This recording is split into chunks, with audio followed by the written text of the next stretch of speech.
Hi, everybody. This is Jim Haviland from Impact Architects, and we're sharing our annual updates on ways to make sure you have a great annual planning section now in a series of small videos. So this video is just going to talk about the team health section because it ends up being a lot of the prep goes into this. It's very important to make sure that you're building trust inside your organization all the time. Trust amongst all the folks on your team. And so this is really about that. Building team health is about making sure we understand each other and we work better together. So we typically set aside a big bunch of time in our first day to work on this stuff because that has an impact on the rest of the session, is whether or not we've built some better health and better understanding of each other. And I borrow this notion here, or this picture of a Johari window. Very common concept of that. There's parts you know about yourself and that other people know. This is your LinkedIn profile is basically your known to self, known to others quite a bit. And then there's stuff that you know about yourself that you haven't disclosed to anybody. And there's things that people know about you that you're kind of blind to. And there's things that you don't know about yourself, no one else knows. We can't do anything about that unknown section, but the open, hidden, and blind parts are the parts we're going to focus on during team health, and expanding both the hidden and blind sections and making them more open to this team. And if we do that, we'll have better communication, better outcomes, and really better engagement and retention. Everyone needs to feel like they're part of something. And if you have a good, diverse team with different types of talents, different types of people, this work goes a long way towards helping us better understand each other and how we can better interact, and then really go into that unknown section with some shared discovery. All of that's baked into this team health time if you pick all the right pieces. So let me go over some of the options we see there.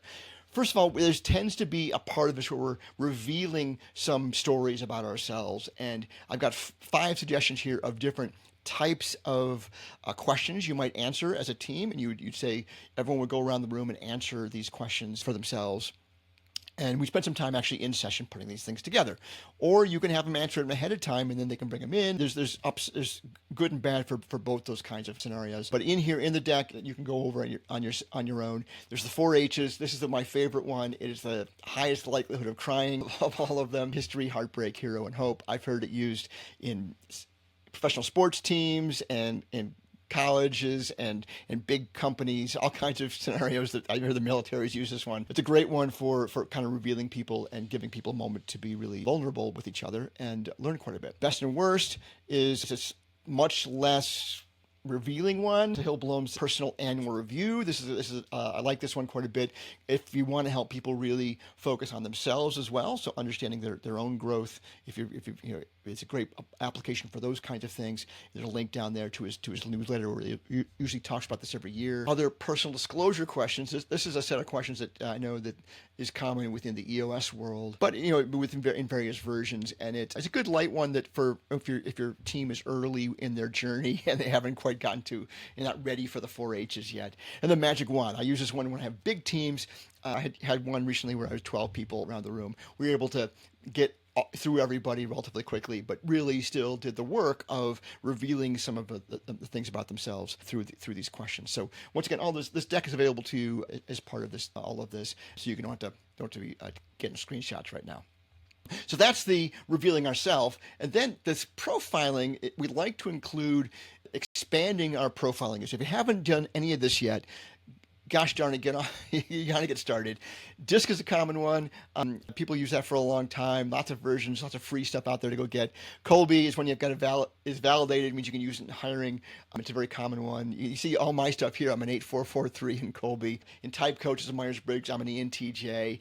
So Inogram or print, there's a lot of different versions of that. Inogram's been around for a very, very long time, but people have adapted that for more use. And what you're going to do is you're going to go through a set of questions. People are going to go through an assessment, and then they have an assessment of themselves, and then they share it with other people, and they see everyone can understand better how to respond to each other, and kind of like just lets the air out of the bag a little bit about, hey, that's why you respond to me when I say this to you. God, that's great. But I would definitely invest in this at some point.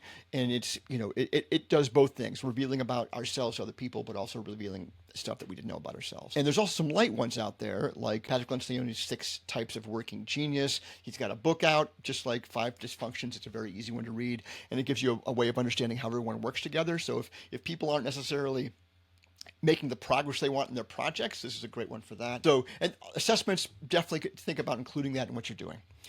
in place of assessments, sometimes people just read books. So 5 Dysfunctions is the most common one I've seen in annuals. If you haven't worked through that, that's a great one to do as a team because it gives everyone a better understanding of really how to start develop the importance of trust and how that plays out inside a team. Some of my other favorite ones on this list, Atlas of the Heart, love that one. If you're in Atomic Habits, these are both. If you have a need for everyone to kind of get deeper into their own understandings of feelings. If you had some big feelings during the year, you might want to read the Atomic Atlas of the Heart.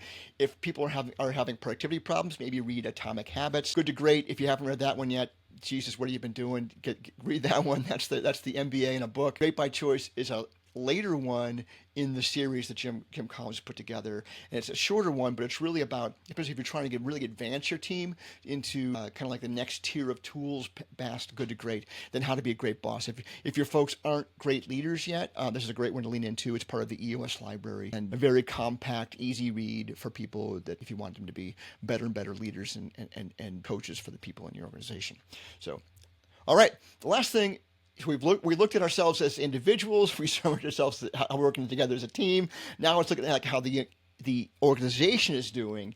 And this is the next section. Typically, after we do team health, we'll look at organizational checkup. So, hey, we're better as a team now. Let's like dig into whether we're actually making progress as the organization, the high trust organization that we really want to be, to be able to accomplish our goals.